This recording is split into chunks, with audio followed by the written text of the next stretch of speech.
Panibagong araw, panibagong bike day na naman. Nandito tayo ngayon sa may Aguinaldo Highway galing St. Dominic, kakatawid lang nitong intersection. So sa video natin ngayon, medyo different yung pag-uusapan natin compared sa usual contents natin about biking. Gusto ko lang sana ikwento, dati kasi meron kaming milk tea business pero nawala yung milk tea business na yon dahil sa COVID-19 pandemic. Alam ko marami yung nakaka-relate dito, lalo na yung mga nawalan din ng negosyo nung panahon ng lockdown.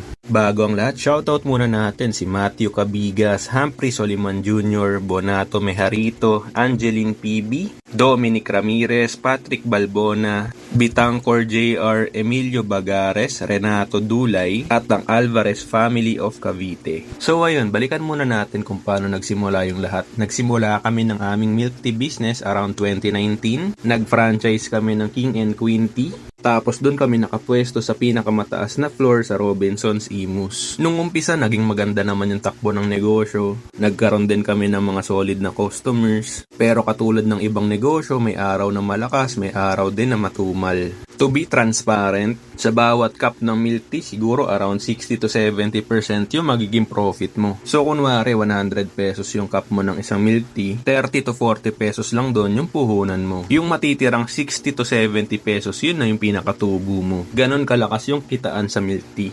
Pero yun nga, dumating yung 2020, nagbago yung lahat. Nung pumutok yung balita tungkol sa COVID-19, nagsimula na kaming kabahan. Syempre ayaw na ng mga tao masyadong lumabas kasi nga natatakot na silang magkaroon ng COVID-19. Sa simula, iniisip namin temporary lang naman to, lilipas din agad. Pero nung papunta na sa lockdown, doon na namin naramdaman yung bigat ng sitwasyon. Kumukunti na talaga yung customers, nagkakaroon na ng restrictions, napilitan din kami magbawas ng staff. Isipin nyo sa isang araw, minsan 2 o 3 milk tea na lang nabebenta 2 weeks before lockdown. Kahit yung store namin nasa Food Panda, hindi na talaga kaya i-sustain eh.